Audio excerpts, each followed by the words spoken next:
Boa noite, pessoal. Eu sou a Sandra, sou fonoaudióloga, a sócia da Ellen, e hoje eu acredito também que o tema é também de extrema importância aí nesse mês do autismo que nós estamos aqui promovendo, né? Essa roda de conversa, e hoje a gente traz aí o Gabriel, o Juliano, e a convidada deles, principalmente, né, a Renata, que vão falar sobre essa questão aí do movimento, do corpo, da afetividade aí, que tanto as práticas corporais como a psicomotricidade atuam aí. E hoje a gente vê o quanto que o setor, né, da educação física, da psicomotricidade e das práticas corporais, o tanto que esse setor cresceu na Ludens, né? Há 9 anos atrás, quando o Gabriel começou como professor de educação física, era um setor que, na verdade, assim, ele estava desbravando o sertão. E hoje a gente vê, né, o quanto esse setor é um setor ativo, é um setor atuante mesmo na prática. Então, eu acho que essa mesa redonda vai ser muito boa também para a gente saber um pouquinho mais dessa fundamentação teórica dessa ciência, né, que é tanto a educação física quanto a psicomotricidade. Bem-vinda, Renata, e Gabriel e Gil podem fazer a apresentação aí. Uma coisinha, só um recadinho, Gabi, antes de entrar. Eu peço para o pessoal que mantenha, né, os microfones desligados aí. Se alguém não desligar, eu vou lá e vou mutar, né, para poder não atrapalhar. E aí, assim, né, eu sei que vocês vão fazer apresentação, bate-papo. A gente delimitou aí média de 20 minutos para cada um falar. E depois a gente vai numa discussão aí, tá bom? Obrigada. Pode seguir, Gabriel. Bom, boa noite, pessoal. Vamos lá, conheço muito desses participantes que estão aqui, estou passando pela lista aqui, né? E é muito satisfatório estar aqui. Aí, quando eu fui convidado aí pela Ellen, pela Sandra, para falar de psicomotricidade, né? Eu e o Gil, a gente parou e pensou assim, né? A gente acabou de formar, né? A gente tá ainda entendendo muito bem desses processos, né? E compreendendo a psicomotricidade e se fazendo todos os dias, né? Gil, a gente precisa pegar alguém que traga conceito, né? Que saiba falar, teoricamente, da psicomotricidade melhor que a gente, né? Porque embora a gente respire e tenha isso já imbuído na gente, a gente precisa dessa pessoa que consiga falar, né? Nesse sentido. Então veio aí o nome da Renata, e é um imenso prazer aí que eu te apresento. A Renata é Renata Pinto, psicomotricista, fisioterapeuta e profissional de educação física. Ela é mestre e doutoranda pela Faculdade de Medicina da USP. E aí acho que até um pouco dessa coisa de desligar os microfones, de ligar, né? Quando eu convido a Rê, ela me fala, Gabi, vamos tentar fazer essa coisa um pouco mais fluida, de repente as pessoas perguntam, as pessoas abrem o microfone, né? Porque psicomotricidade em si, ela ainda é desconhecida, né? Pela maioria das pessoas, seja aí pelas mães e pais que estão buscando coisas para os seus filhos, né, em busca de reabilitação, ou seja, em outros campos. Então, a gente tem que falar muito da psicomotricidade, né? Então, tem que colocar ela nesse lugar aí de destaque, e eu acho que é isso. Rê, por favor. Ai, gente, é muito bom ouvir esses meninos falarem. Meu coração fica quentinho ao ver que vocês estão levando a psicomotricidade, né? Então, vamos começar com boa noite para vocês que estão aqui, né? Obrigada pelo convite para falar sobre a psicomotricidade, né? Então, assim, na apresentação. Os meninos falaram o que eu estudei, realmente eu mergulhei na área do movimento, né? E eu sou inquieta em relação a isso, porque até para a gente entender o que é psicomotricidade, né? Onde é que ela está? Então, a pergunta que eu mais ouço na minha vida, desde 2009, é: psico o quê? Psico o quê? Eu sou psicomotriz, psico o quê? Mas espera aí, o que que é isso? O que é essa psicomotricidade? Então, assim, a minha missão hoje com vocês é falar um pouco da psicomotricidade. O que é esse nome grandão que hoje em dia as pessoas têm falado mais, principalmente nos universos de terapias, né? Aparece esse nome. E às vezes a gente não sabe, poxa, quando é que eu encaminho para um físio? Quando é que eu encaminho para o professor de educação física? Quando que eu encaminho para o psicomotricista? Então, até antes de entender, e eu sei que aqui tem profissionais, tá? E que tem pais, né? Para os pais entenderem o que é a psicomotricidade, para os profissionais também saberem que a gente está nesse campo das terapias. Então, assim, eu acredito que eu tenha lugar de fala tanto na fisioterapia quanto na educação física, então isso me dá uma segurança maior para conceituar a psicomotricidade. Então, eu vou fazer o seguinte caminho. Quando a gente pensa em psicomotricidade, a gente está falando de uma área que também considera o movimento, tá?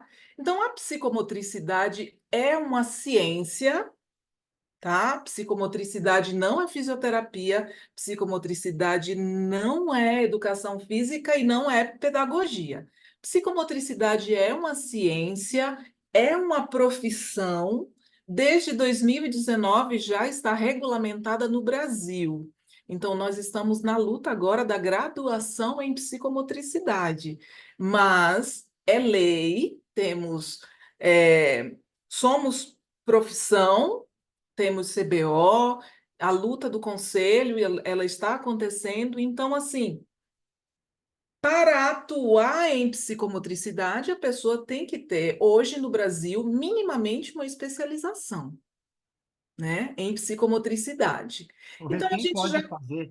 Que profissionais que podem fazer essa Normalmente, quem procura são profissionais da saúde e da educação. Nos cursos que nós estamos dando aula, coordenando, a maior parte são professores de educação física, pedagogos, fisioterapeutas e terapeutas ocupacionais. Assim, no ranking, são essas áreas que vão procurar psicomotricidade. Mas tá bom. O que é a psicomotricidade? Se ela está no rol das ciências do movimento, a psicomotricidade estuda o ser humano em movimento, considerando o seu mundo interno e externo. Ok, tá bom. Educação física estuda biomecânica, fisioterapia estuda biomecânica. Mas a gente não está pensando no exercício físico, a gente está pensando no movimento mais direcionado à expressividade. A gente está pensando num movimento intencional, comunicativo. É algo que a pessoa consegue biologicamente traduzir as suas emoções e intenções a partir do movimento. Quando a gente pensa no movimento, fica imaginando, eu vou para a academia fazer 3 de 10, meia hora de esteira, eu vou fazer um trabalho de condicionamento físico ou de reabilitação, que é a função da educação física e a função da fisioterapia. Mas que é essa psicomotricidade? Então, quando a gente pensa na palavra psicomotricidade, vamos lá. Motricidade é diferente de movimento. Motricidade é uma ação intencional, ou seja, eu intencionei, não saiu do meu personal, não saiu do meu fisioterapeuta. Eu estou mostrando o movimento que eu quero fazer, o movimento que eu estou preparado para fazer. Então, quando vocês pensarem em psicomotricidade, imaginem um movimento intencional.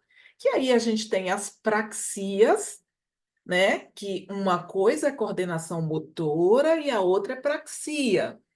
A pessoa pode ser coordenada, mas a praxia é quando ela tem a intenção de fazer. Então, por exemplo, eu estou aqui,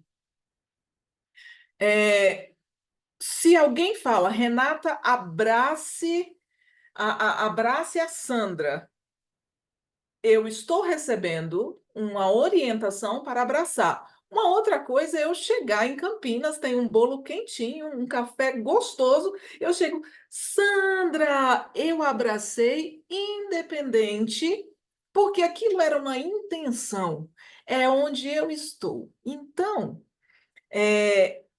quando a gente junta psicomotricidade, a gente está falando de movimento intencional e o equilíbrio entre o cognitivo, o motor e o afetivo.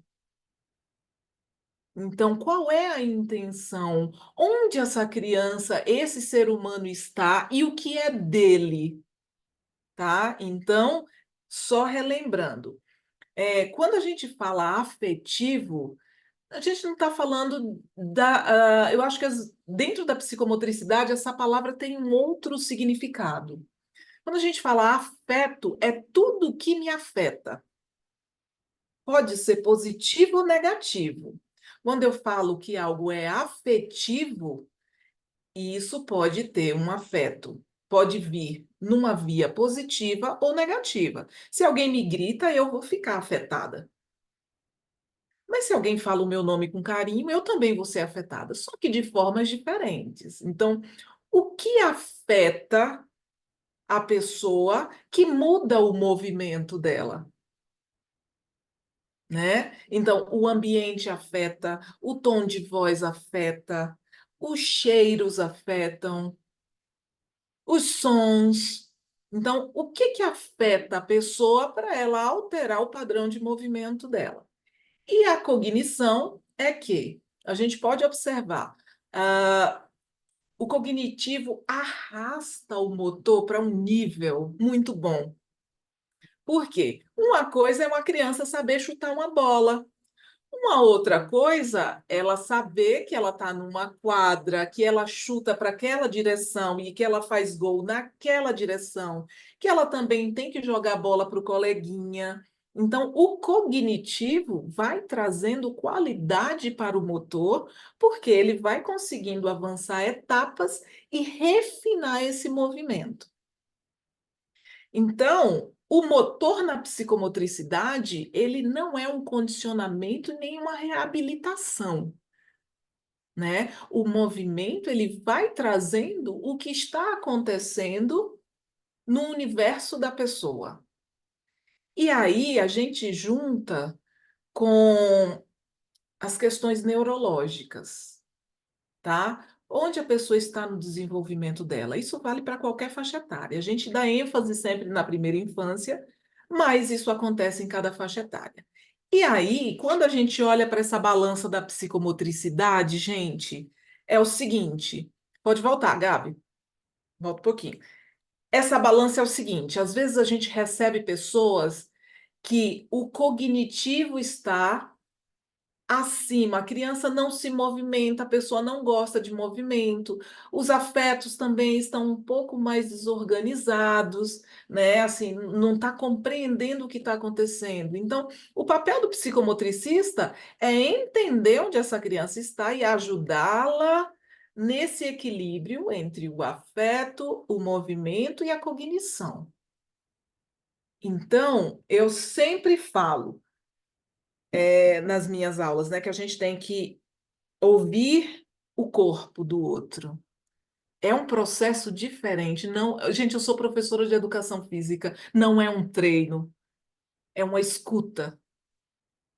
Não é uma reabilitação. Eu sou fisioterapeuta, não é a reabilitação.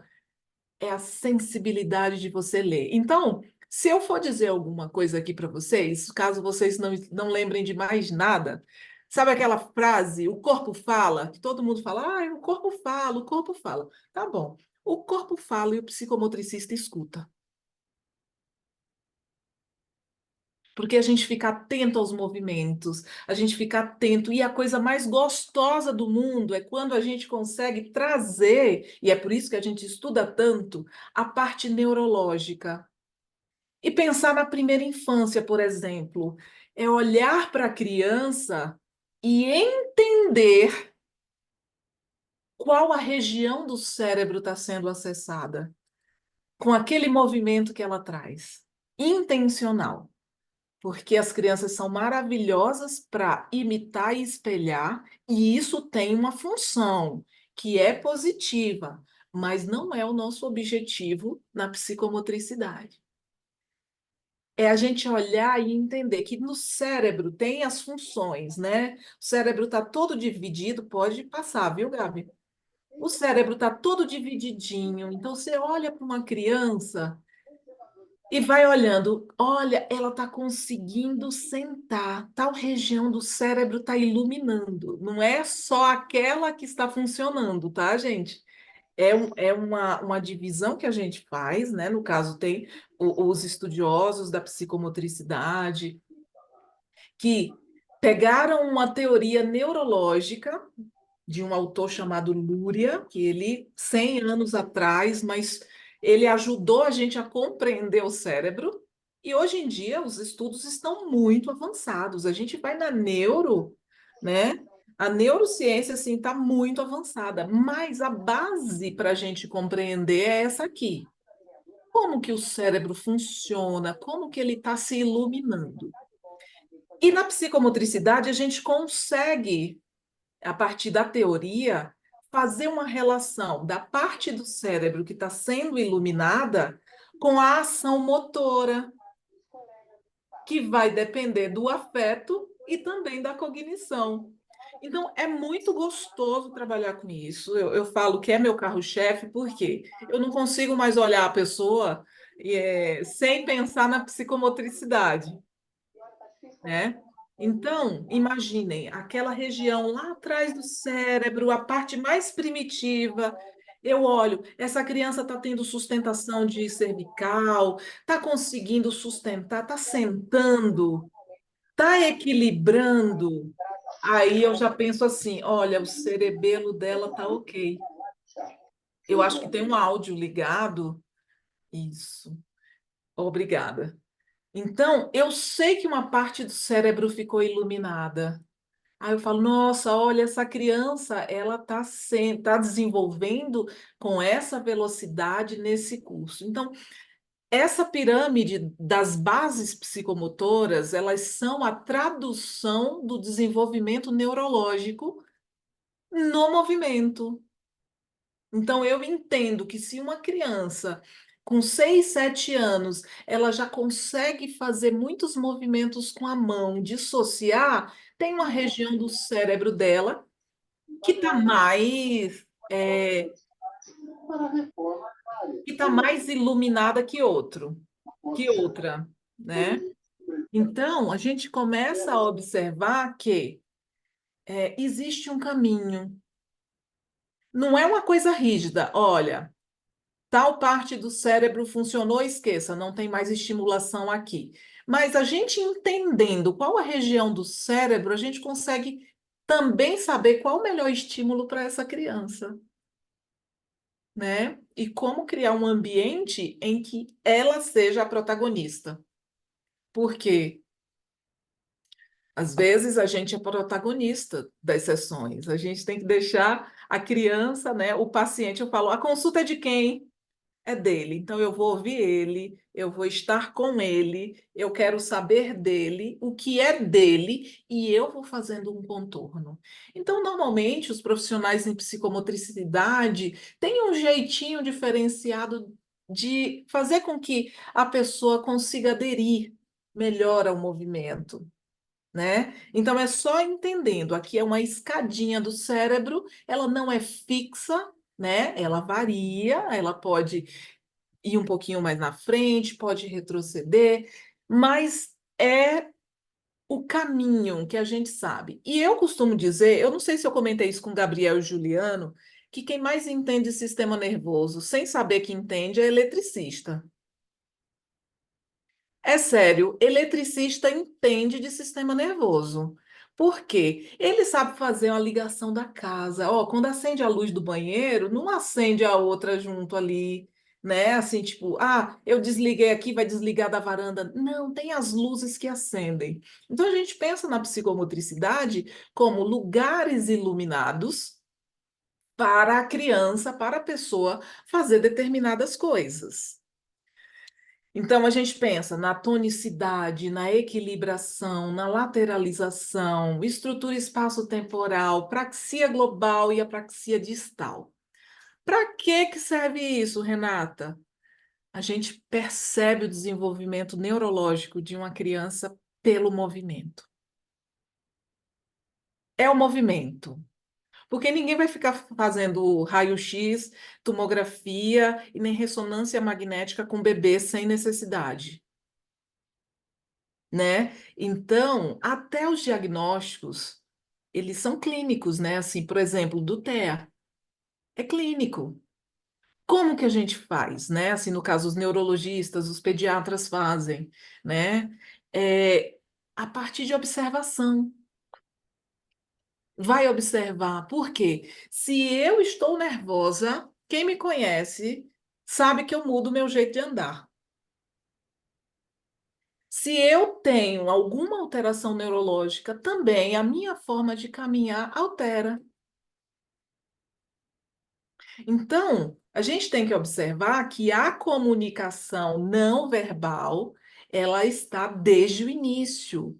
O movimento é anterior à fala, com todo respeito à fono, tá? Mas, assim, é anterior, né? O movimento arrasta a fala, depois a fala arrasta o movimento e eles têm uma valsa muito linda, tá? Mas, quando uma mãe olha para o neném, é um diálogo que acontece sem ninguém dizer uma palavra. A mãe sabe o choro do cocô, do xixi, da comida, do dengo. A mãe entende. Então, existe uma comunicação toda dizendo neurologicamente onde está aquela criança. E o profissional de psicomotricidade, lógico, ele vai basear toda a sua intervenção no momento neurológico que a criança está. Só que eu já recebi muito no hospital crianças sem nenhum transtorno do neurodesenvolvimento, mas numa casa pequenininha, num apartamento, três cômodos, e que ela tinha um repertório tão pobre de movimento que chegou no hospital e a gente pensando que era algo diferente. Ou seja, o ambiente dessa criança afetou o desempenho no movimento.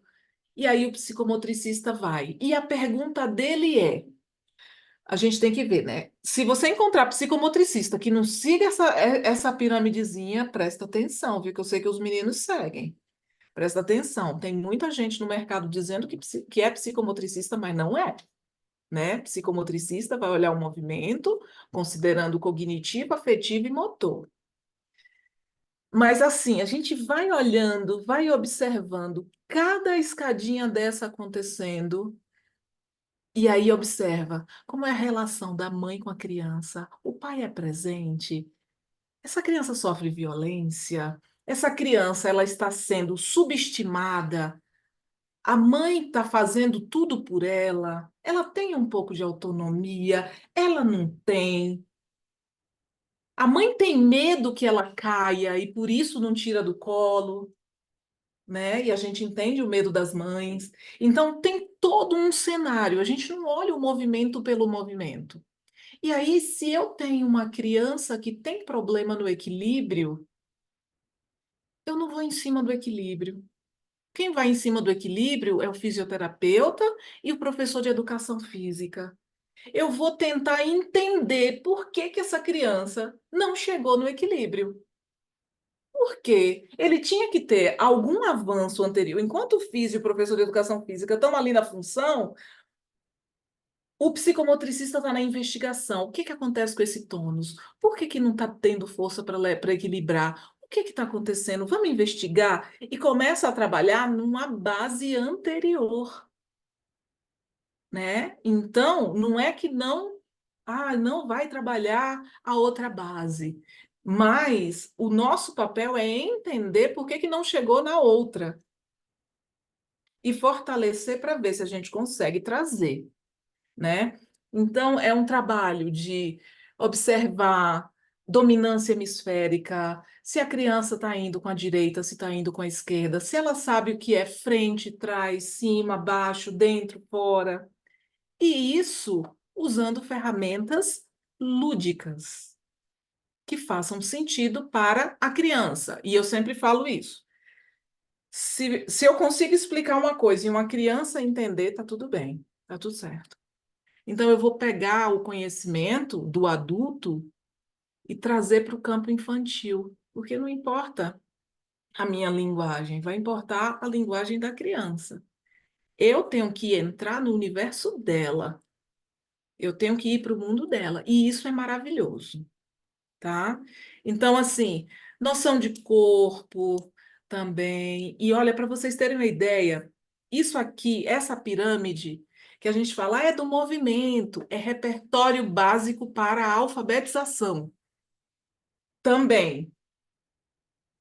Tá? Então a gente olha, peraí, uma criança que não está conseguindo se equilibrar, se lateralizar, não conhece o próprio corpo, poxa, isso aqui na alfabetização, a pedagoga vai chegar lá, olha, está acontecendo alguma coisa, e às vezes as pedagogas que levam chumbo, sabe? Olha, não está ensinando direito, não sei o quê. E aí quando a criança chega assim, olha, está tendo problema com a alfabetização. Não, deixa eu ver o que é que ela fez antes, né? Não ali na escola. Então, assim, é uma área que vem com várias possibilidades. Passa para mim, Gabi. Fácil.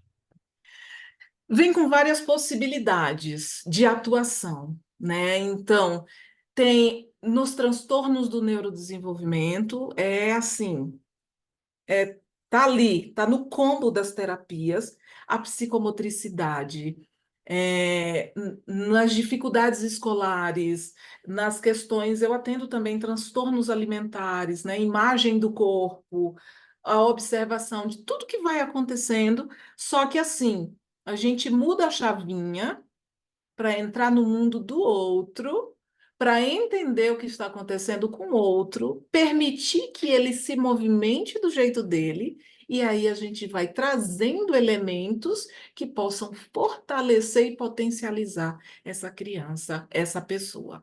Então, psicomotricidade, só resumindo aqui, é uma ciência que estuda o movimento da pessoa sem ser no condicionamento físico e na reabilitação.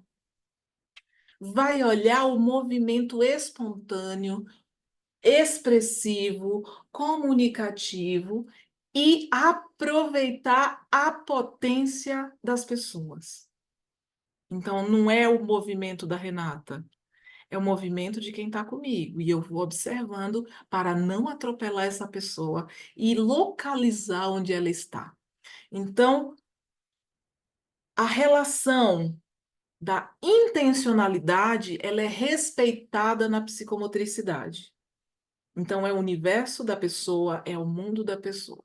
Então, se vocês pensarem em psicomotricidade, pensem, alguém vai localizar onde meu filho está e vai investigar tanto a parte afetiva como cognitiva para entender como a parte motora está acontecendo. Somos investigadores. Eu gosto de colocar assim. Somos investigadores. Então, nesse caminho psicomotor, a gente considera a primeira infância como base das bases de tudo, o desenvolvimento neurológico, os marcos do desenvolvimento, para começar a ver como que esse ser humano se relaciona consigo, com o outro e com o mundo. Como esse cérebro está se comunicando com todas as outras partes do corpo, né? Na intencionalidade. E aí, cada profissão tem o seu lugar. Professor de educação física vai ajudar na coordenação motora também, tá? Mas ele vai ensinar a jogar bola, ele vai fazer um outro tipo de movimento, ele vai trazer o lúdico também. Mas o professor de educação física não faz parte da nossa graduação ter essa compreensão neurológica do movimento. Pelo menos eu não tive na minha graduação. Eu não sei vocês, meninos, que fizeram também educação física.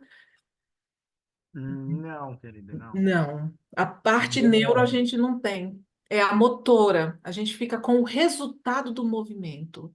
Na educação física, na psicomotricidade, a gente fica no planejamento, na sequencialização e na execução do movimento, considerando a programação de máquina. É assim, com total respeito à minha área, mas a gente fala assim, quem trabalha na psicomotricidade, na física, é como se fossem entendesse de programação de máquina. E na educação física, sabe usar o programa como ninguém, né? Então, são áreas que elas conversam por causa do movimento. A terapia ocupacional já vai mais para o campo da sensorialidade, que é maravilhoso também, né? Então, é a gente entender como que cada coisa chega no TEA, por exemplo, né? Com crianças com diagnóstico de TEA. Como é isso? Como é?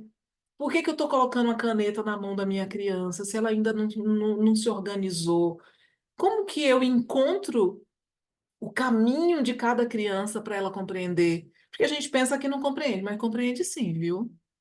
Compreende sim. Se a gente encontrar os mecanismos de acesso daquela criança, ela vai. E o professor de educação física atende em grupo, o professor, o fisioterapeuta atende no consultório, o psicomotricista normalmente ele atende num lugar maior, né? Ele pode ter acesso à natureza, ele pode ir na escola, então as possibilidades de atuação são muitas. E aí eu falo para vocês, tem na clínica, né? Porque os dois são psicomotricistas, eu entrego mesmo. O Juliano e o Gabriel são psicomotricistas, né? Mas a minha atuação hoje em dia é dentro dos hospitais, tá? Então, eu faço parte da equipe de apoio diagnóstico da, do Ambulatório de Desenvolvimento e Comportamento Infantil. Então, a gente dá apoio à equipe médica para que eles tenham uma visão motora a partir de um profissional. E na equipe de distúrbios de aprendizagem, na equipe de psicomotricistas do Einstein, né, do programa Einstein, dentro de uma comunidade chamada Paraisópolis. Então, é uma área que não está na clínica apenas, ela tem que estar em outros lugares, mas ainda somos elefantes brancos. Ainda somos, mas não queremos mais ser porque a gente tem divulgado muito e tem formado muitos psicomotricistas para a gente fazer esse caminho. Então, resumindo e fechando aqui, o corpo fala e o psicomotricista escuta. É uma leitura mais sensível do movimento, não é condicionamento nem reabilitação física, é compreensão da subjetividade da pessoa, né? E lá atrás, a psicomotricidade veio da psiquiatria e da neurologia, Henri Wallon, Arruria Guerra, Lúria, um monte de autores que embasaram, e foi na Europa que a psicomotricidade teve essa ebulição, e é lá onde tem maior campo. E vem trazendo, e a gente no Brasil está garimpando, né? Está correndo atrás de profissionais que queiram ser psicomotricistas, porque é uma área que precisa de um desenvolvimento não só da parte teórica, mas um desenvolvimento pessoal, porque a gente vai entrar em contato com a subjetividade e a sensibilidade do sujeito a partir da nossa sensibilidade também. Então, é isso, eu espero que vocês tenham compreendido. Caso queiram fazer alguma pergunta, esse é o caminho da psicomotricidade, tá? Somos profissão. Vai ter a primeira graduação em psicomotricidade no Brasil, tá? A gente está correndo atrás. Muito obrigado, professora. É muito bom ouvir você falar. Tava com saudade aí. Reverbera em coisas, né? A gente fica sempre pensando em coisas aqui. Pessoal, se alguém tiver alguma pergunta, está aberto, ou no chat, se tiver vergonha de perguntar, né? Então a gente vê, quer dizer, se não, Gabriel vai prosseguir, Gabi, ou Gil? Eu. Eu? Mas uma coisa que eu queria comentar é que como que é esse processo, né, Renata? A gente que fez a especialização há pouco tempo, né, e que entramos cada dia mais de cabeça, né, na ciência, e que como ter acesso à aprendizagem neurológica, à parte técnica, ela está ali. A gente pode buscar esse acesso, a gente pode ler, a gente pode fazer curso, pode fazer supervisão, a gente vai chegar. Mas como essa parte sensível da coisa, né? Tratar a gente. Muito do que a gente fez na nossa aprendizagem foi nos tratar, né? Foi aprender a como lidar com o outro, aprender a lidar consigo mesmo para poder aprender a lidar com o outro. E até quando que a gente faz a criança explorar, quanto a gente expõe a criança a novas aprendizagens e quanto que a gente acaba inibindo, né? Que é exatamente esse o ponto que a gente busca diferenciar, né? A gente deixar esse espaço de exploração cada dia maior para as crianças, para os adolescentes, para os adultos. E isso é uma coisa muito, muito, muito importante no TEA, né? A gente tem estudado cada dia mais a parte de origem do TEA, né? Do tratamento em si, mas esse querer, né? Essa criança com interesses restritos, o que será que está rolando aí, né? Como é que funciona essa parada? Será que é só esse cérebro? Será que é uma questão do desenvolvimento? Será que é uma questão biopsicossocial que está rolando ali? Então, faz parte do escopo do psicomotricista entender tudo isso. Então, Gabi já tá colocado aí. Vou até colocar aqui para mim, para facilitar a minha visualização também, porque hoje estou com o celular e vou acompanhando aqui no computador. Então, vou falar um pouquinho para vocês sobre psicomotricidade e autismo e alguns aspectos da intervenção clínica. Tá? Muito do que a gente discutiu para tentar trazer para vocês era como tem sido, né, desde que eu cheguei agora, vai fazer um ano que eu estou na Ludens, e como tem sido esse processo, né, prático mesmo, das coisas acontecendo, da gente estudando, testando, errando, né, e fazendo essas modificações e cada dia mais sendo intenso nessa melhora, porque a gente sabe do potencial da área, né? A Sandra trouxe para a gente como tem crescido tanto a educação física como a psicomotricidade, e por causa desse trabalho, dessa estruturação, desse projeto.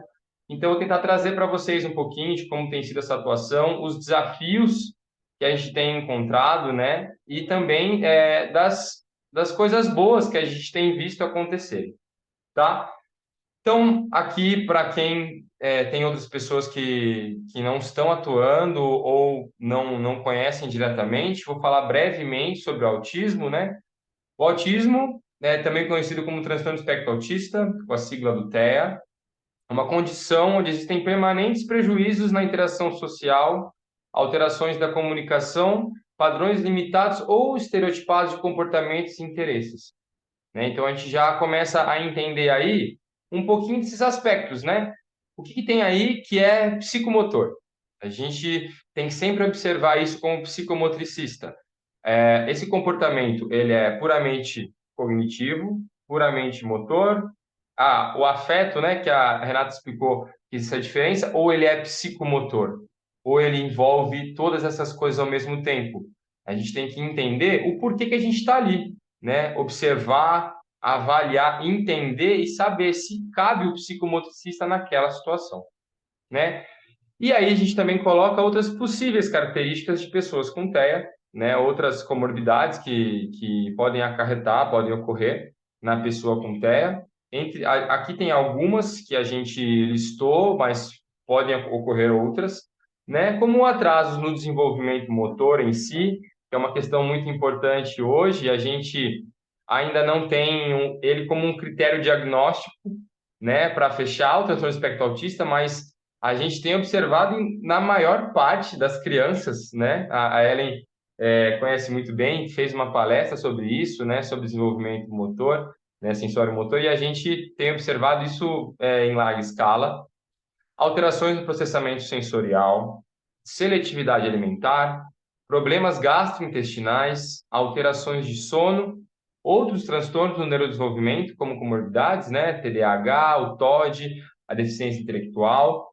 Também tivemos uma palestra na semana passada entendendo como que os genes, né, do neurodesenvolvimento se interferem, né, como que eles estão próximos e como isso pode acontecer ao mesmo tempo. E depressão e ansiedade, que são desenvolvidos também muito pela condição e muito pelo como essa pessoa vai experienciar o mundo, né? Como que esse ambiente vai interferir na pessoa e o que ela vai desenvolver, né? Então, entendemos, né, dessa maneira todas essas questões importantes, todas as características, e entendemos que a psicomotricidade vai entrar em todos esses pedaços, né? Como nós temos que entender o ser humano como um todo, entendemos também que a pessoa com TEA tem diversas características, mas que elas têm origens diferentes. Então, por isso, entender cada um desses pedaços para poder tratar essas coisas. Então, tem muita diferença entre o profissional de educação física e o fisioterapeuta que olham para áreas mais focais. O psicomotricista vai entender a pessoa como um todo, vai tratar ela como um todo, buscando o equilíbrio entre cognitivo, motor e o afetivo. Falar um pouquinho hoje sobre qual é o perfil dos pacientes, né, a faixa etária dos pacientes com TEA e o que a psicomotricidade tem trazido para eles, né? Um pouquinho sobre a primeira infância, eu coloquei aí alguns estágios do desenvolvimento, que um dos autores que eu utilizo, que é muito importante, que conversa com a área escolar, é de Piaget, né? Os estágios do desenvolvimento de Piaget. Então, na primeira infância, sensório motor, muito quando esse diagnóstico ainda não chegou, né? Esse diagnóstico com TEA ainda não aconteceu, ainda estão acontecendo as investigações, e a psicomotricidade entra realmente no desenvolvimento, na estimulação precoce em si, né? A gente ainda não sabe o que está acontecendo, mas começamos a perceber que teve algum atraso, que teve alguma discrepância ali, nós temos que entrar, nós temos que intervir, porque é o melhor momento, né? Esses primeiros 1000 dias da criança é o melhor momento para a gente poder intervir nessa questão da plasticidade cerebral. Na segunda infância, né, que é até a fase pré-operatória, né, até os 6 anos, como a Renata disse, é essa fase de maturação das bases psicomotoras, né, onde essas bases vão estar emergindo pouco a pouco e entender como elas vão se conectar, como que esse cérebro vai trabalhar como um todo e formar essa sustentação para a criança antes dessa fase do início do ensino fundamental, né?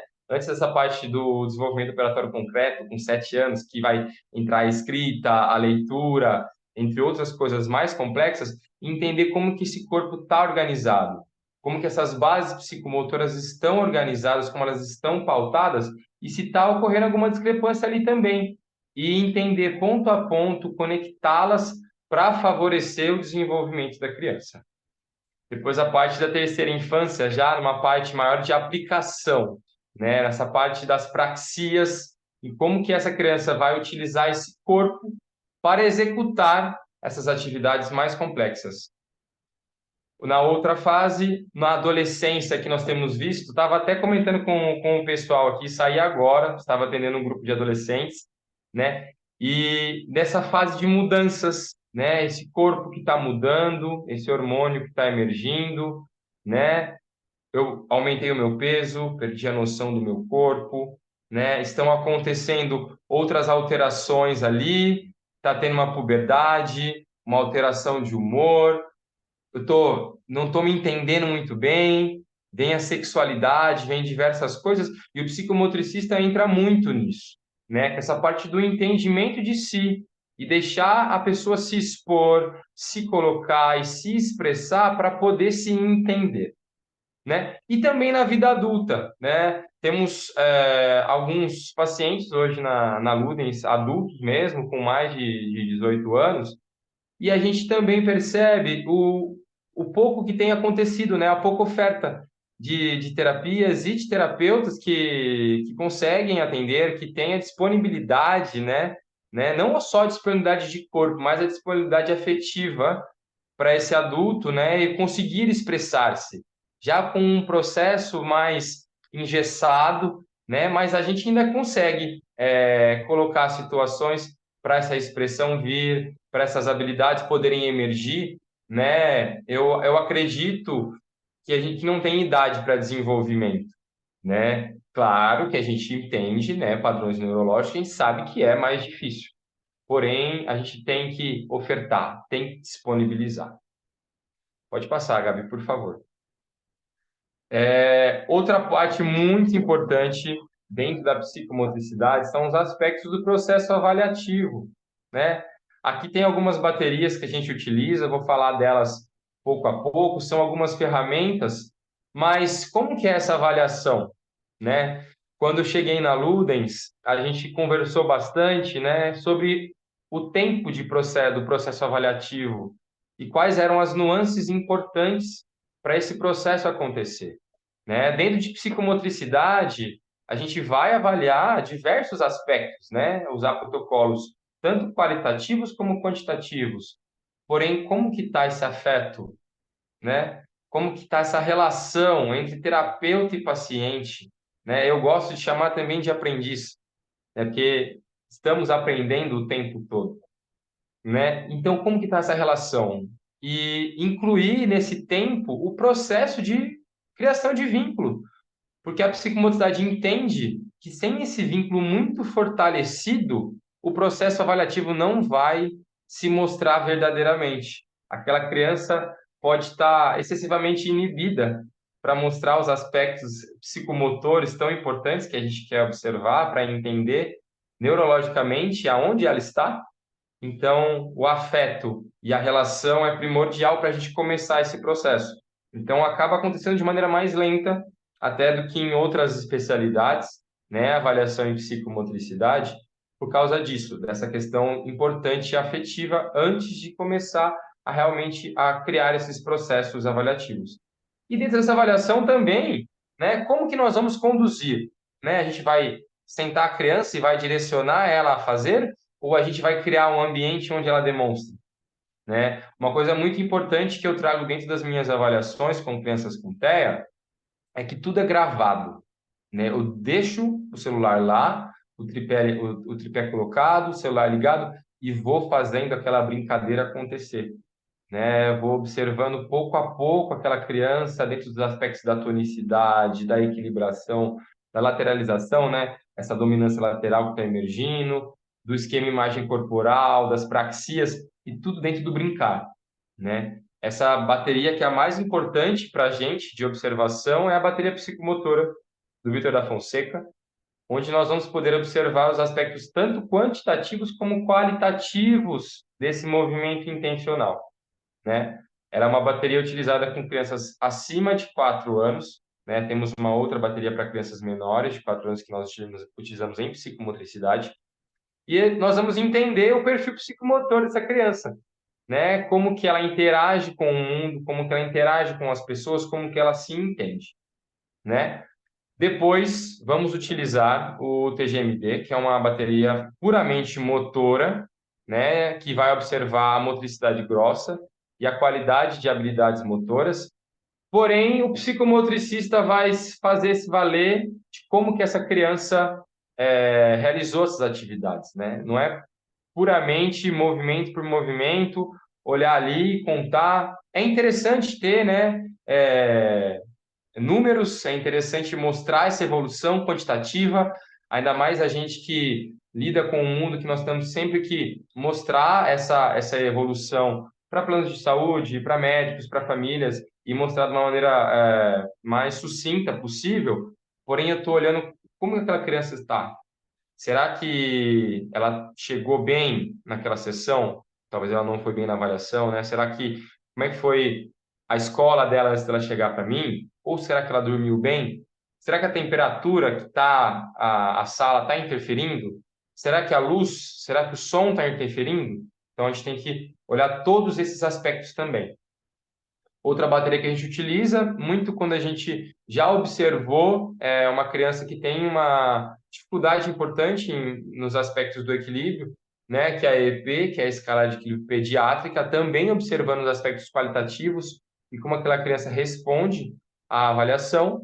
E no caso das crianças menores de 4 anos, que não entram na observação psicomotora, né, a gente utiliza a escala Knox, que é uma escala de desenvolvimento, que ela vai do 0 aos 6 anos, a gente vai entender os marcos do desenvolvimento motor em todas as áreas, né, de motricidade grossa, motricidade fina, a parte comportamental, de comunicação e linguagem, tá?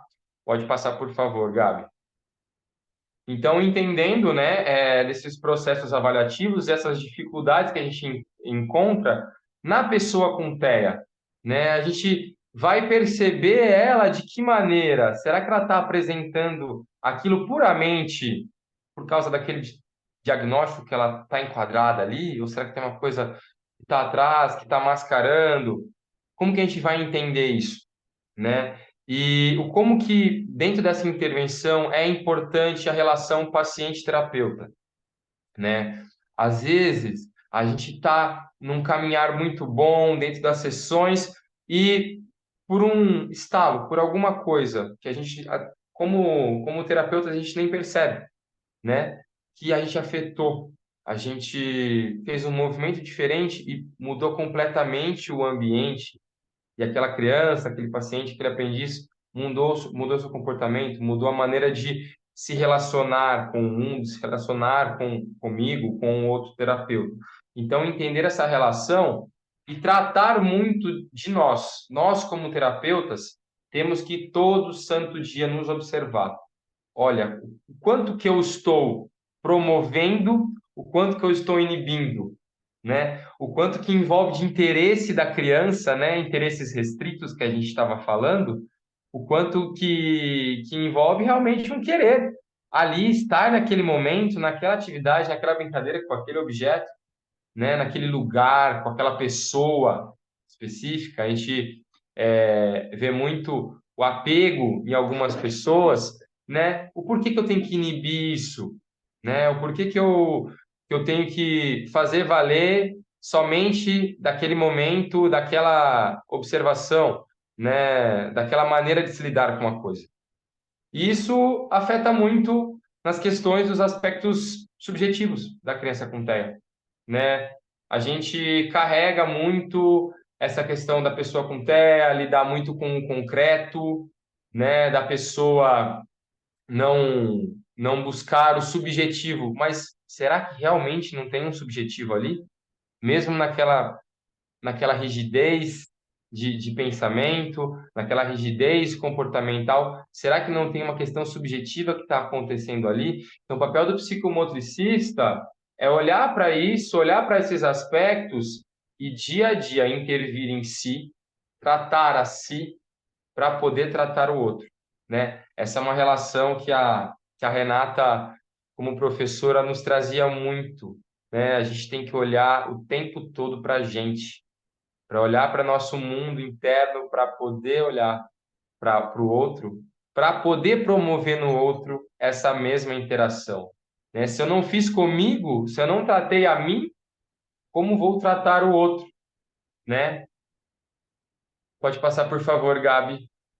E aqui eu coloco práticas psicomotoras, né? O pessoal da Ludens conhece as atividades de práticas corporais, de psicomotricidade, mas aqui são algumas das atividades que a psicomotricidade se vale, se utiliza para promover o equilíbrio entre a parte afetiva, cognitiva e motora.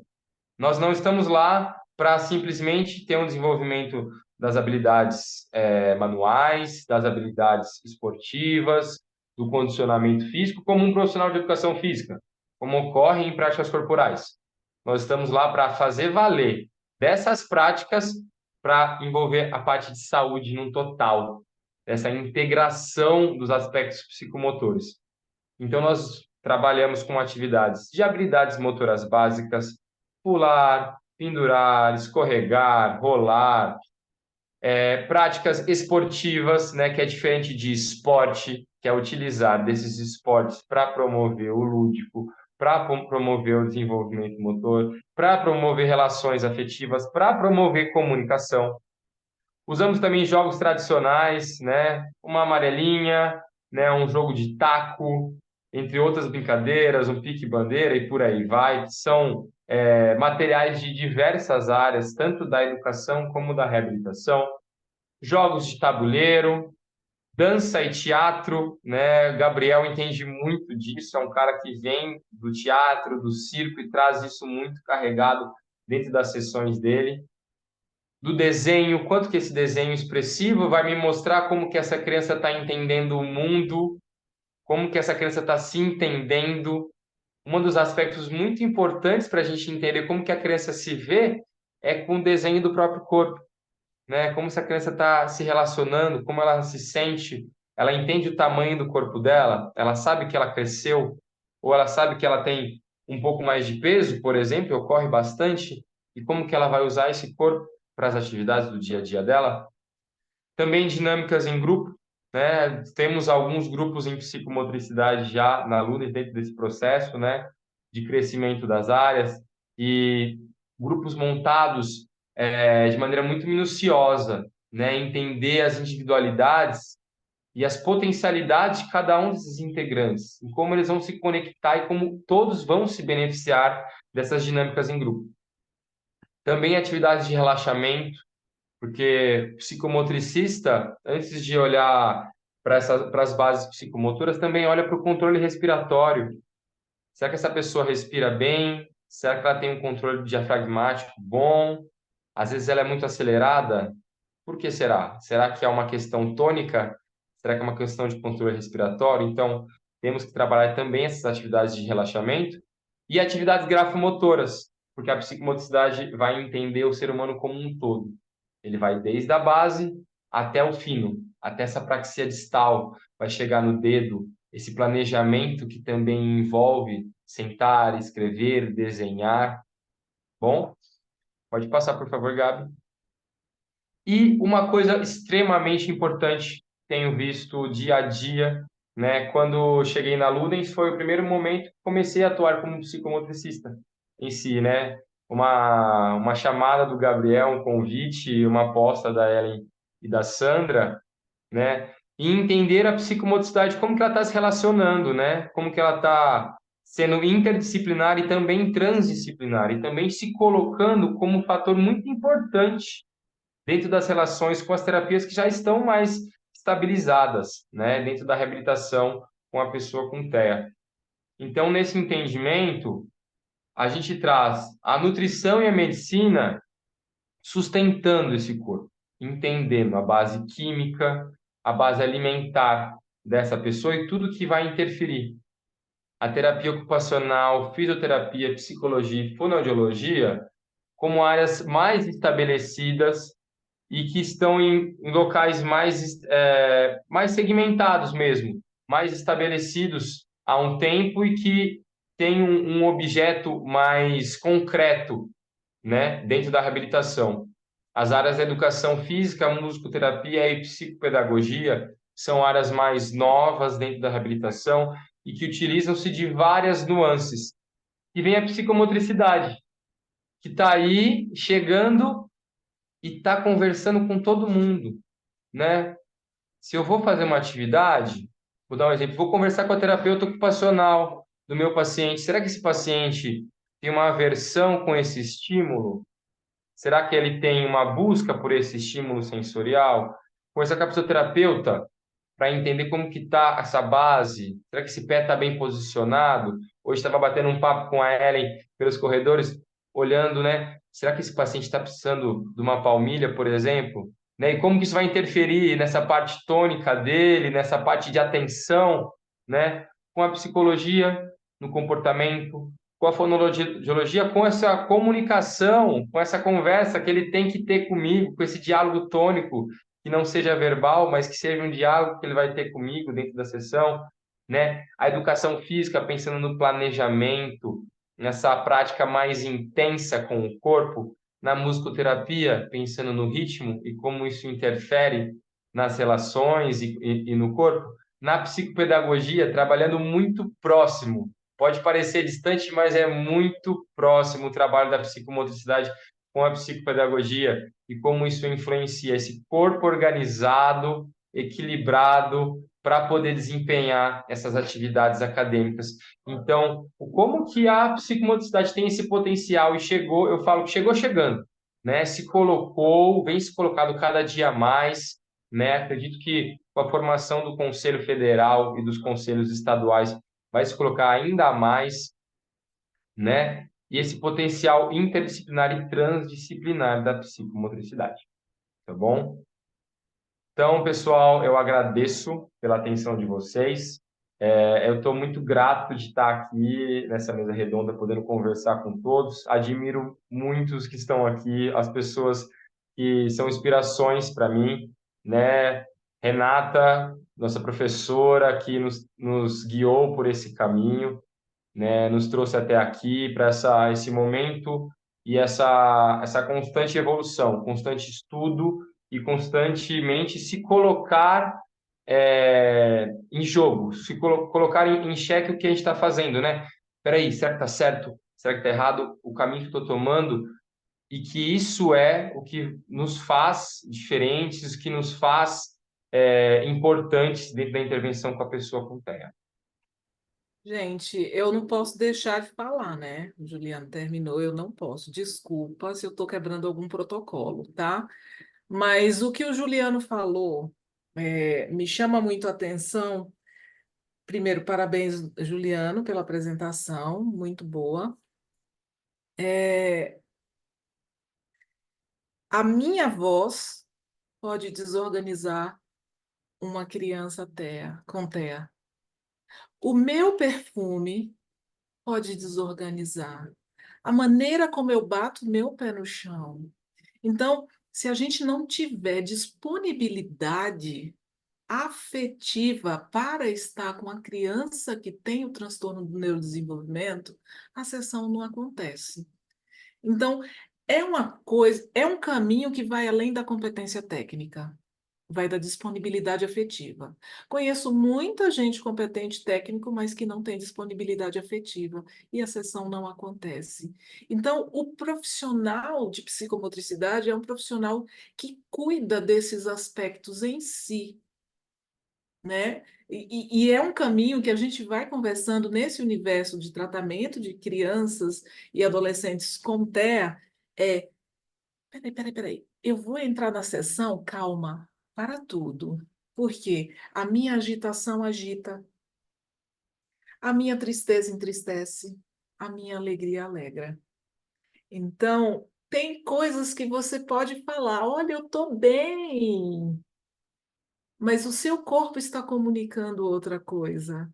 Você está falando outra coisa. E isso numa terapia, principalmente com crianças, elas percebem muito mais do que a gente imagina. Elas são muito mais inteligentes do que a gente supõe. Elas percebem. E uma criança com transtorno no neurodesenvolvimento, ela é muito mais sensível ao que a gente sente também. Então, ela chega. Às vezes, quando eu não estou legal, eu trago isso para a sessão. Porque se eu chegar dizendo que eu estou bem e elas vão perceber que eu não estou, né? Eu trago isso, olha, tem dias que a gente fica bem, tem dias que a gente não fica, isso faz parte da vida, mas tentar mentir o que eu estou sentindo, isso prejudica a sessão. Então, é uma entrega muito grande e é uma competência que é técnica, porém, é uma competência emocional que a gente tem que ter. Porque a maneira que a minha emoção está reverberando no meu corpo compromete o meu atendimento. Então, a disponibilidade tônica tem que vir de casa. Eu preciso de 5 minutinhos entre uma sessão e outra para entender o que está acontecendo comigo, porque não dá para mentir. Se alguém conseguir mentir para uma criança com diagnóstico de TEA em relação ao próprio tônus, me avisa como é, porque isso ainda não chegou por aqui, né? Então, crescer observando a si mesmo, porque a gente afeta o outro também. Eu percebi que eu tenho tônus de brava. E às vezes, quando eu vou conversar com os meus alunos, eu tenho uma voz firme. Eu falo assim, gente, olha, eu sou brava, não tem para onde correr. Mas assim, vamos tentar negociar alguma coisa ali, aqui. Então a gente não foge de quem é, mas a gente entende que às vezes aquela criança, aquela pessoa não é para o meu tom de voz, eu vou ter que passar para o outro terapeuta, né? Aquele meu perfume, eu vou abrir mão dele, porque eu vi que a criança se irritou. Eu vou usar uma meia ao invés daquele meu tênis. Então, é a gente olhar para o outro, a sessão é do outro, o caminho é do outro. Eu aqui, eu sou instrumento da psicomotricidade na terapia do outro. Então, eu não vou atropelar o outro com a minha vida. Eu vou permitir que naquele momento ele tenha toda a experiência de expressividade para a gente entender quem é aquele criança. Então, assim, é muito bacana ver a psicomotricidade na Ludens. Eu sei que está acontecendo, é muito bonito ver, e eu tenho certeza que está sendo bem feita, tá? É isso, Gabriel. Bom, vamos lá, pessoal. Eu sei que já são 9h11, deixa eu compartilhar aqui. Eu eu falei, né, as minhas colegas, a gente conversou bem. Vocês estão vendo a apresentação? Estão vendo? Eu estava conversando com as minhas colegas e elas falaram aí, Gabi, o que que você vai trazer? Eu falei, vou tentar trazer alguma coisa diferente, porque eu sei que 9h10, né, e a gente fica todo mundo lá falando. Então, mas ela falou, não, Gabi, mas não vai ter que se mexer, né? Não vai precisar trocar de roupa. Eu falei, não, calma. Mas eu vou precisar de um pouco mais de disponibilidade e um pouco mais dessa intenção mesmo, né? Eu vou pedir encarecidamente para a gente começar com uma oficina pequena, vocês vão ter só o saborzinho, né? Só ali o cheiro dessa oficina de superpoderes. Então, eu vou pedir para vocês responderem 3 perguntas. É coisa simples. Pode ser via celular, pode ser naquele grupo com você mesmo, pode ser, para quem me conhece, pode mandar para mim. E aí depois eu vou contar um pouco dessa experiência com essa oficina de superpoderes. Então, acho que a primeira pergunta a ser respondida é essa. Preciso que vocês respondam, eu vou dar 1 minuto. Se você tivesse um superpoder, qual seria? 30 segundos, vamos lá. Valendo.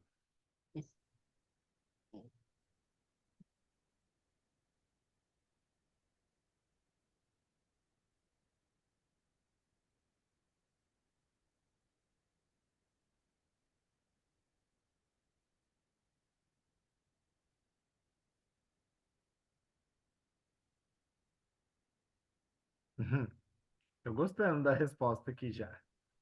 É importante depois que você consiga gravar essas suas respostas em algum lugar, só para elas não se perderem pelo tempo. Especialmente das pessoas aqui que estão colocando aqui no chat, né? Que a gente grave isso. Vamos lá, mais 10 segundos.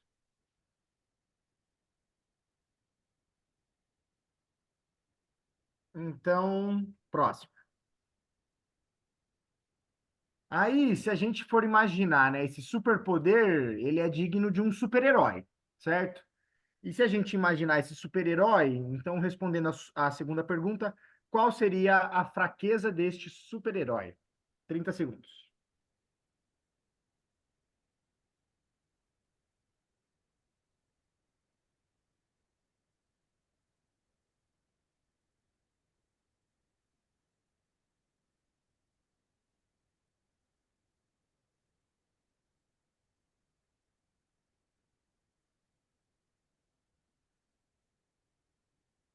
Vamos lá, estão chegando as respostas aqui. A fraqueza, super-herói morrer de doença, de se sentir incompetente.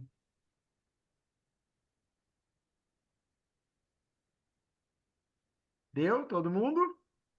Então vamos para a terceira pergunta. Qual superpoder você já tem? Agora a gente está falando de você, né? Agora qual superpoder você já tem? Qual é a sua habilidade? 30 segundos, hein?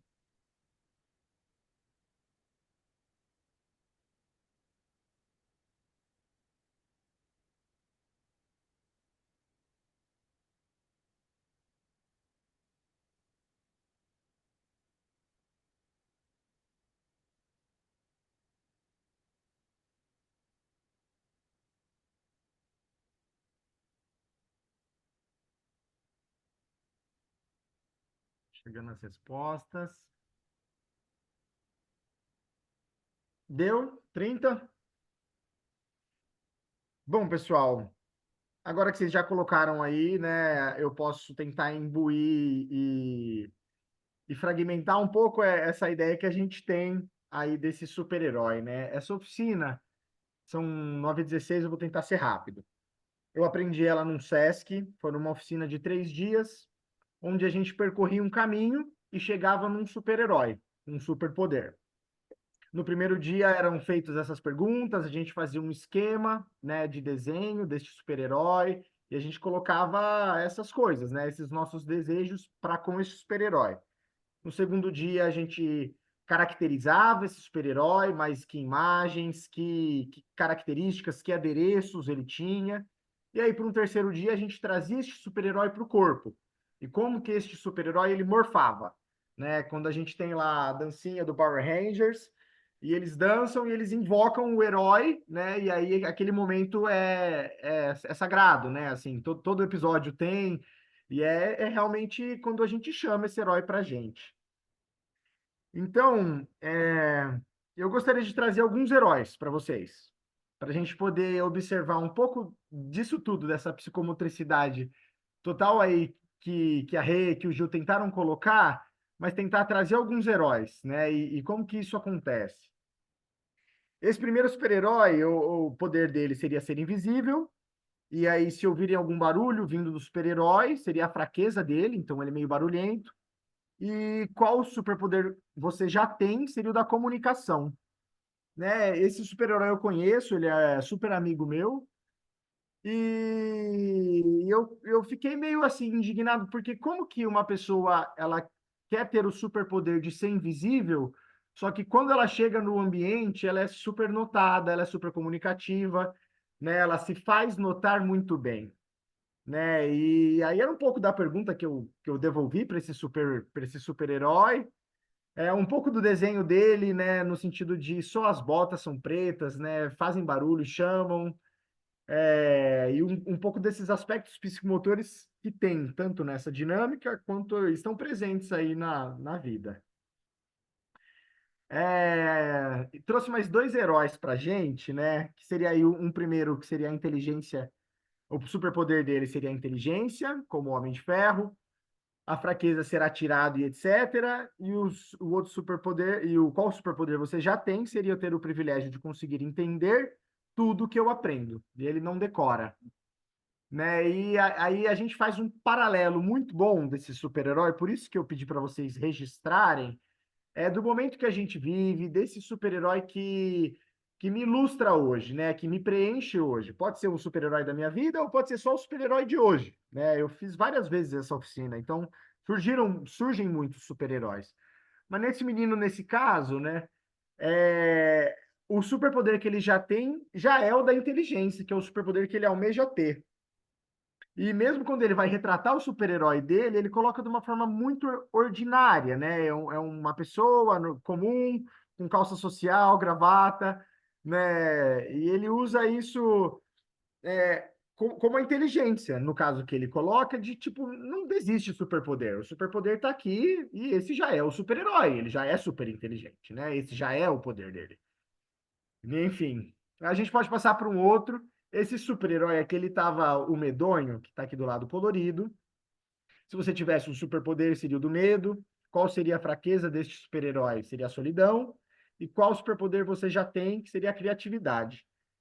Este menino, ele estava com muita dificuldade na escola, nesse tempo que eu fiz essa oficina, né? Eu até trouxe para a família, marquei uma reunião para contar um pouco dessa oficina e das coisas que fluíram, né? Mas ele estava com comportamentos agressivos na escola, não estava sabendo se encaixar, era todo dia diretoria. E ele tem um superpoder, né, que é o de causar medo nas pessoas, mas ao mesmo tempo a fraqueza dele, né, onde esse herói ele tem aí o ponto nefrálgico dele seria a solidão. Então ele causa medo, mas ao mesmo tempo que ele causa medo, ele se sente muito só, né? E ele traz aí como superpoder que ele já tem a criatividade, não soube interpretar muito bem, E, enfim, esse desenho meio macabro, meio palhaço, meio com flor no coração, né? Essa coisa meio confusa mesmo. Haja vista essa própria confusão deste super-herói. Temos aí agora dois exemplos aí de super-heróis, né? Aí seria a primeira pergunta dos dois, seria teletransporte. Surgiram outros aqui. Temos aí outros espalhados, né? Outros heróis do mesmo tipo espalhados. Seria o teletransporte. Qual seria o seu superpoder? Me teletransportar para todos os lugares e o outro teletransporte. Vamos entender da mesma forma, mas quando eles representam, né, essas duas heroínas aí, quando elas representam o desenho, elas representam muito diferente um herói do outro.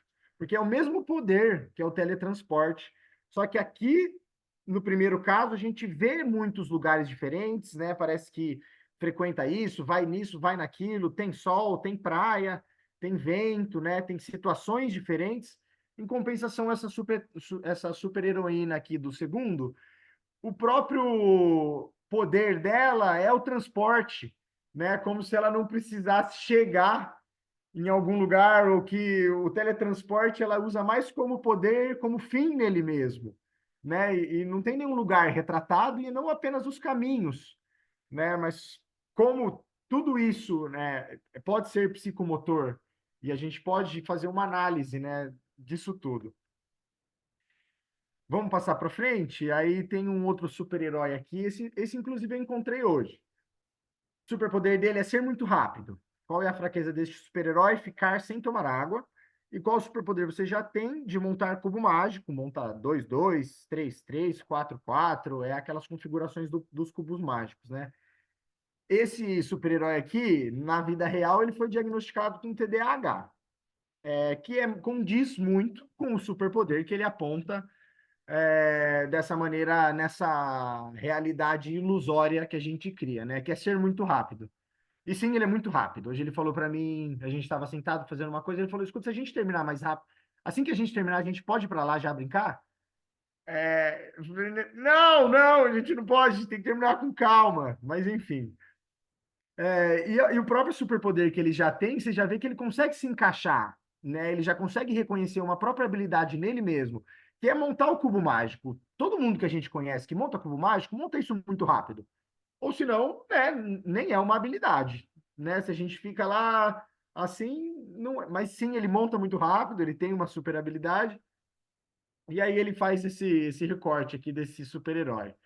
Temos esse outro aqui, que seria também um superpoder de teleporte, e aí ele coloca a fraqueza como uma fraqueza de gelé de morango com conservantes. Ele falou: ah, não sei se eu vou zoar aqui. Ele até falou para mim uma hora.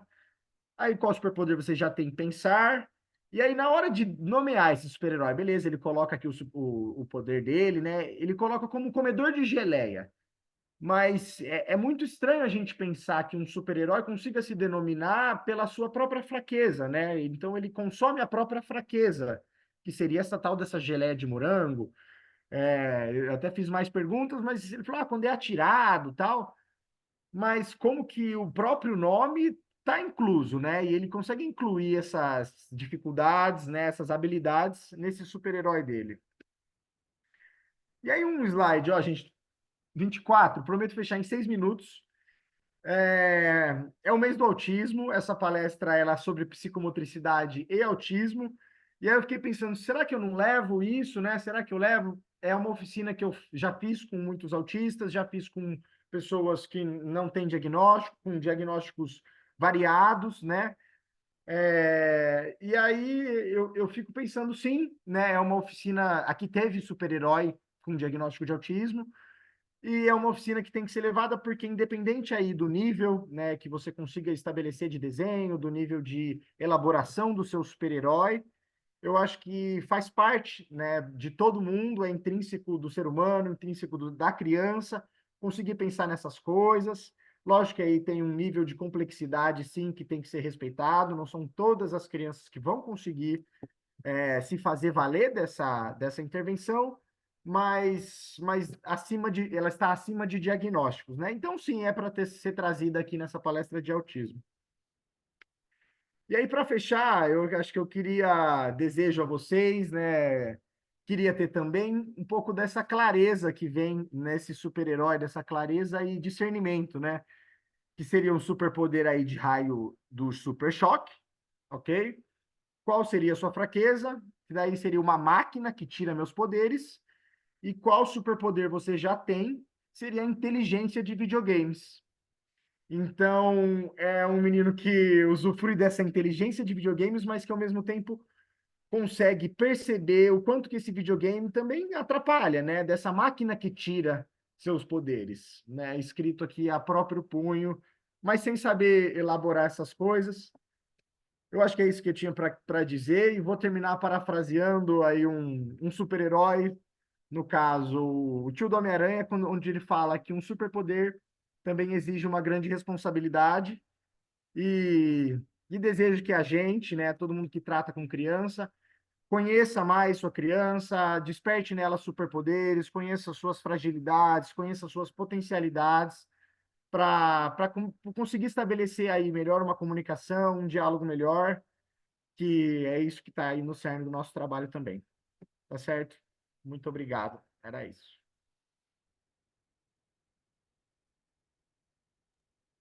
Gente, Eu falo também, viu? Muito legal, Gabriel. Obrigada pelo que você trouxe. A gente entender como que eles se expressam, né? E às vezes a gente fala, ai, não, não, não vamos explorar essa parte da expressão. Sim, para todos. A pessoa que tem o diagnóstico de TEA, ela se expressa, cada um do seu jeito, e a gente vai ter que encontrar o caminho de cada um. Muito legal, Gabi. Obrigado. parabéns. Nossa, gente, falo que cada semana, né, a gente sai daqui mais assim, mais cheio de conhecimento, né, de tanta coisa bonita, né, para poder embasar a nossa prática do dia a dia.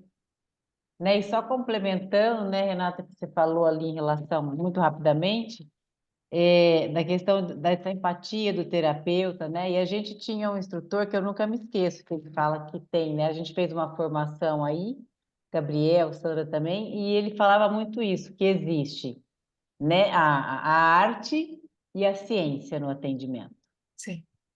né? A ciência é aquilo que você aprende, a teoria, né? A arte é aquilo como você é como terapeuta, né? Sim. Nessas nuances que você falou aí. E é uma delícia isso, essa questão do espaço para a gente se cuidar, porque a gente cuida tanto do outro e precisa do nosso momento, senão a gente se quebra e não consegue ajudar, né? Então, faz parte de todo o processo a gente se cuidar, a gente se compreender, a gente se olhar, né? A gente tem que cuidar de quem está cuidando também Sim. o tempo E todo. é isso, né? Assim, a gente tem que se cuidar e a gente percebe quanto que essas famílias estão não se cuidando, né? Sim. Pelas demandas que elas têm. Mas É. é isso, é um processo aí muito grande, né? Cheio de nuances para a gente estar vendo. E a disponibilidade afetiva faz Para parte do ouvir processo. essas famílias. Para receber, para a gente não entrar em julgamento. São mães cansadas, famílias que precisam de muito apoio. Conhecimento não é tudo. A gente tem famílias que conhecem, já leram bastante, mas a gente está lidando com famílias que precisam entender que o mundo dessa criança tem a diferença. A gente vai desconstruir muita coisa e isso precisa de acolhimento. É. Bom, pessoal, a gente quero agradecer muito você, né? Assim, eu vou depois passar a palavra para a Sandra. Agradecer de coração os participantes, o Gabriel e o Gil, que também fizeram, né, umas falas lindíssimas. A gente fica tão orgulhosa disso, né? Enche os olhos da gente, né? Não é? E nós queremos te agradecer, né? Muito obrigada mesmo. Sandra?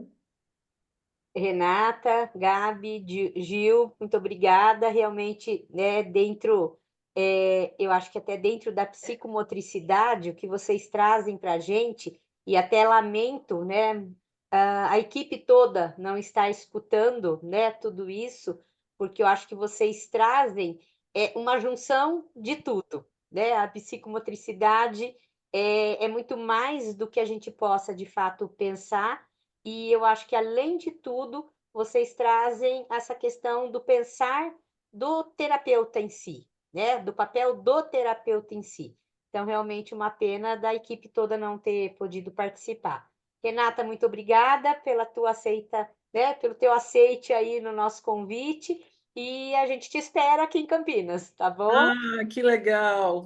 Olha que eu vou, hein? Venha. Mas olha, para mim é um prazer. A gente faz o possível para estar mais próximo dessas pessoas que passaram por nós, assim, e podem ter certeza que a Ludens está muito bem servida de psicomotricista. Isso é muito bom, Uhum. tá? Então, é um prazer muito grande ver, assim, o avanço, o crescimento, e é isso que a gente quer.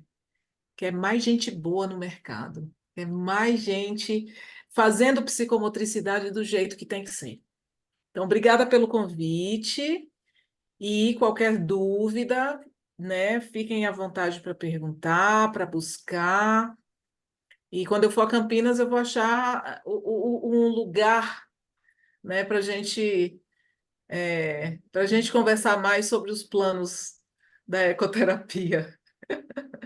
Tá bom. Obrigada, pessoal. Boa noite a todos. Boa noite, gente. Um prazer. Tchau, tchau, obrigado.